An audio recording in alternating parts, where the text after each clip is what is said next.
particle because of its discovery, and also the discovery of gravitational waves. So these all discoveries, the biggest discoveries, are with the help of scientific computing. So I'm just trying to explain and just want to motivate you that it's not much difficult. We have to jump in scientific computing, and we have to solve the problems with the help of scientific computing, and then we have to prove it with the wet lab experiments. So I remember I was working in my PhD, and I was in a seminar, and there was the director of biophysics, Professor Sheikh, and his work was on lipid droplets. So he just discovered a protein DRP1, and I was in the audience, and he just said that I have a dream that I can see the structure of DRP1 protein, but I don't have much resources to crystallize it or use the NMR technology, and he also has got expertise in that. I listened that, and after 10 days I just went to his office and I showed him the three-dimensional structure of DRP1 protein with the help of computing power. Well, after that, he recruited a bioinformatician from Pakistan who performed a simulation analysis for ATP and production of ATP, and they proved it with the help of computational power. Scientific computing in physics, I don't have guts, and I'm just gathering my energy to explain it after Professor. So there are so many fields you can see here in which researchers are working for solving the physical problems with the help of scientific communities. So I just jump on computational biology and bioinformatics. In computational biology and bioinformatics, we solve biological problems with the help of mathematical models, statistical algorithms, computational powers, and also use the algorithms to design with the help of different programming languages. Dynamic programming languages including C, Fortran, COBOL, with the expertise of everyone. So why we need bioinformatics? Before bioinformatics, it was just coined in 1970, not much older, only 50 years old domain it is. And we are also thankful to Dr. Wajid, who just ported here in this university for to solve all the biological problems with the help of bioinformatics. Before bioinformatics, we have to design the drugs in years, and sometimes we just took 10 to 20 years. But now it's screened out the millions of compounds in weeks and months, and then we have a hit. Fortunately, in my PhD work, I screened 1.7 million compounds for a mitochondrial protein FUN-DC1, and after that, after applying so many filters and computational power, I just bought 40 compounds. I requested my professor for the purchase of that top 10 compounds, but he was very nice guy. He just purchased all the 40 compounds, and luckily we got 5 active compounds that is in the patent procedure from my professor and my side.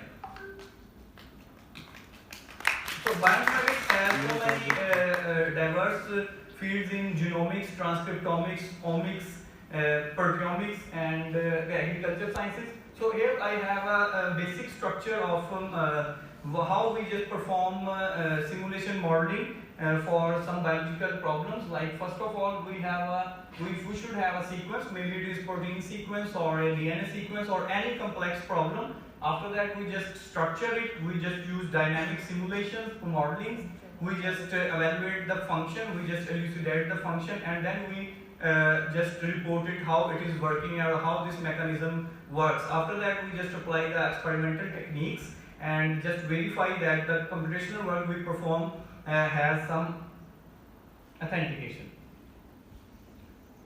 That has actively participation of scientific computing. So we just perform protein levels. We just predict that, as I told you, that I just predicted the three-dimensional structure of DRP1 protein with the help of computing power.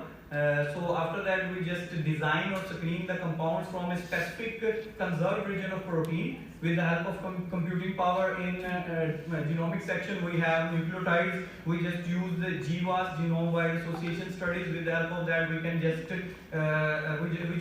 find out the mutations with the help of scientific computing in weeks. Before that, researchers just spent their months and years to just find one mutation. But nowadays, if we have a mutation, already reported mutation, and we have a new family with mutations, we just use the GWAS studies, QTL studies, and we just have hits of mutation within weeks. So these all are the applications of scientific computing in biology and bioinformatics. Here we also have molecular dynamic simulation. With this, we just, as you guys know, that proteins are always, or DNA are always in dynamic form in our body. So always change their shape. So we try to simulate the human body in computer. We just try to simulate the real-time environment, depends on time. So we can have a sketch of that specific compound or that specific protein, what is happening inside. So we can design a compound and then we can apply that compound experimentally. As you know that this is the era, post-era of COVID-19 and SARS-CoV-2. So many researchers just reported many computationally designed vaccines, and experimental researchers just trying to prove that peptides of this situation. So we also have microscopy images, MRI images, system biology. With the help of bioinformatics, we can just design the mechanism, systems, and we have millions of databases and tools available that helps us to solve that. So if we just jump into the experimental metadata and scientific computing metadata, we have this type of sketch that if we just design a compound, we just insert the compound in mice or any other model organism. After that, we have a primary data that is a huge amount of data that we just drive it and then we just interpret it what is happening with the help of experimental biology and bioinformatics.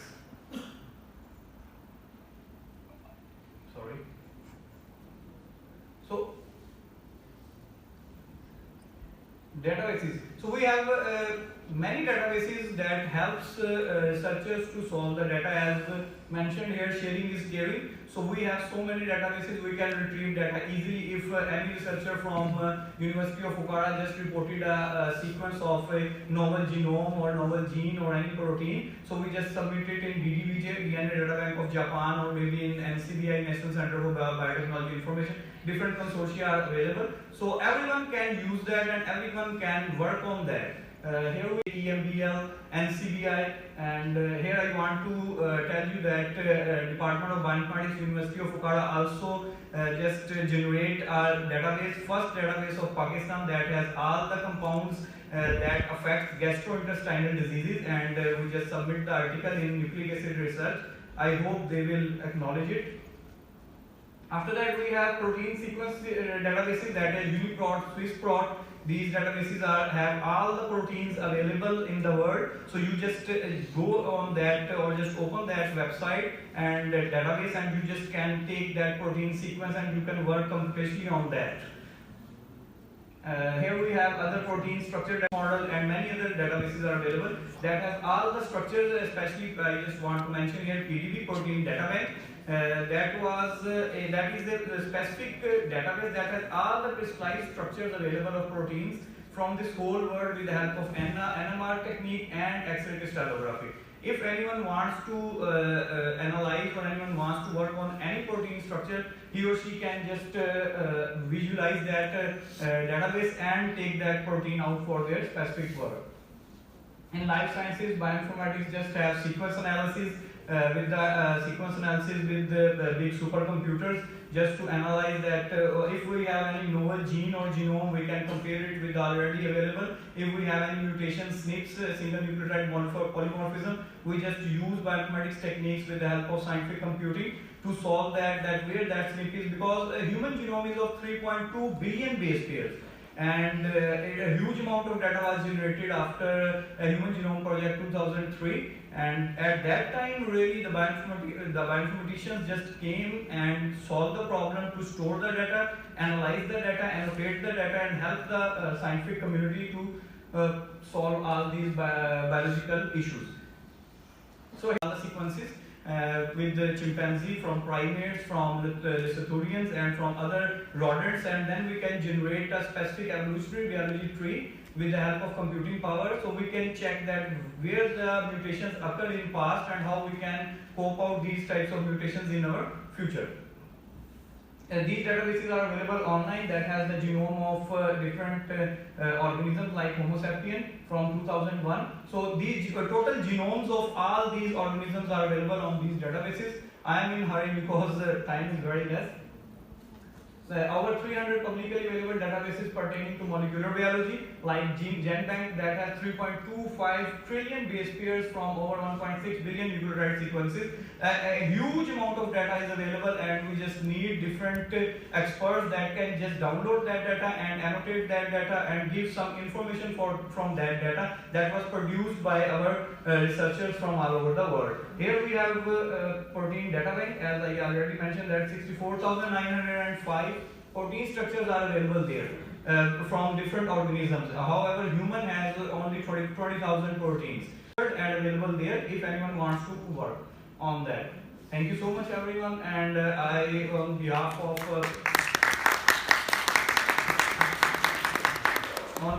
worthy Professor Dr. Wajid and Department of Bioinformatics, I welcome all of you for learning computational biology from Department of Bioinformatics. Thank you so much.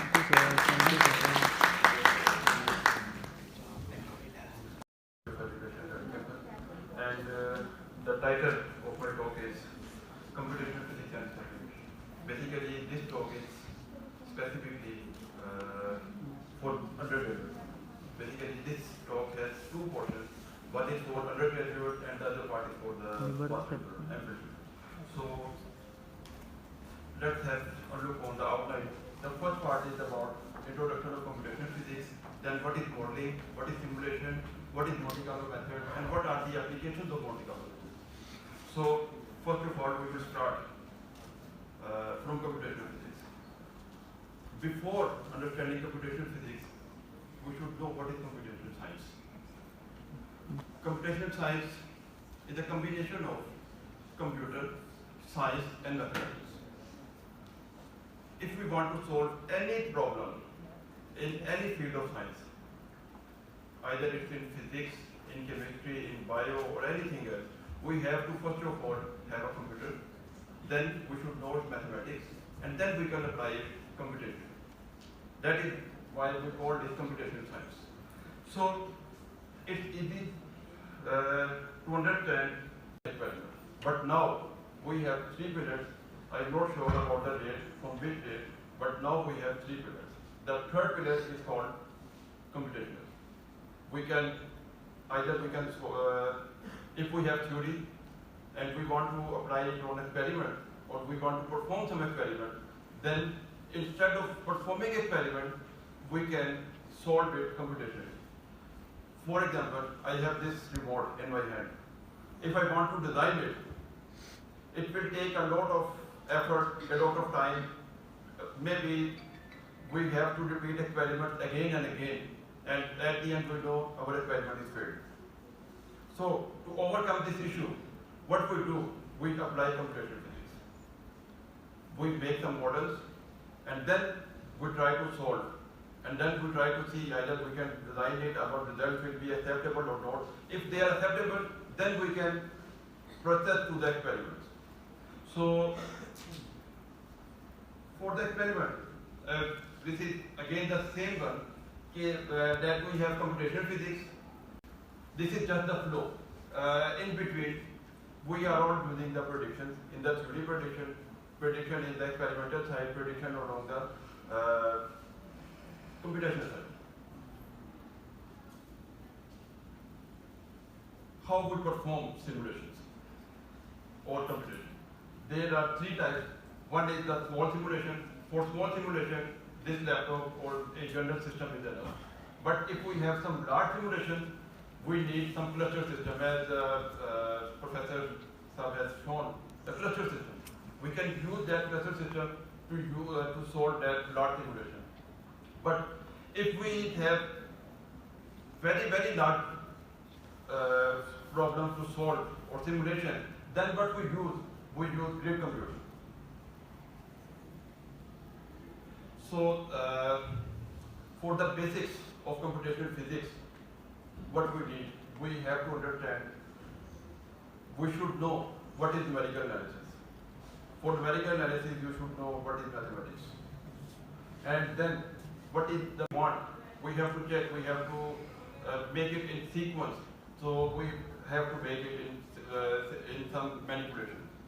And then visualization. For visualization, we can use different programs, just like in computational physics at undergraduate level, we use MATLAB, Mathematica, C++, C, C Sharp, Maple, and so on for the visualization and simulation purposes. So, what are the applications of computational physics? Computational physics can be applied on every field, just like from mechanics. If we want to solve some examples of mechanics, we can use Mathematica or MATLAB problem, MATLAB code. We just need to write an algorithm, write a code, solve it numerically, and we can see its solution. We can not only see its solution, we can see its output. How can we see its output? We can, I will show you some examples. You can manipulate it, you can interpolate it, and you can visualize it. So after mechanics, we can use in any other fields, high-density physics, particle physics, medical physics, computational material physics, nuclear physics, any aspect of physics you can apply it. I can show you only few examples. How can we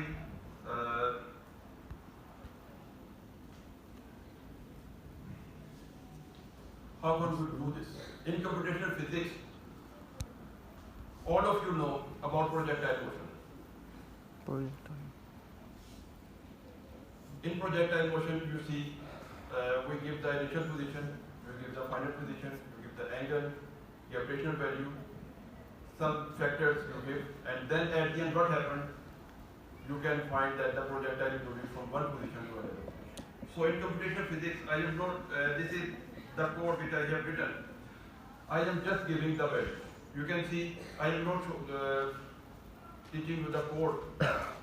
Just in the code you can see, first of all I will put the initial value.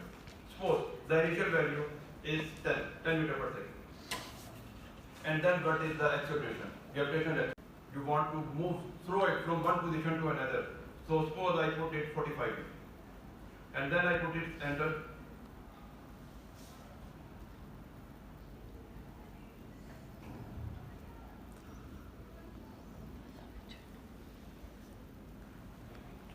You can see we have the, first of all we have the trajectory, and then we can see how a ball or a projectile is moving from one position to another. So we have given it's the velocity, acceleration, gravitational acceleration, and the angle. We can add some other factors as well. And also, we are also very familiar about the planetary motion. For planetary motion, we use Kepler's law. So if we want to analyze how the planets are moving, so we can just write a simple program and we can see how the planets are moving. So for this purpose,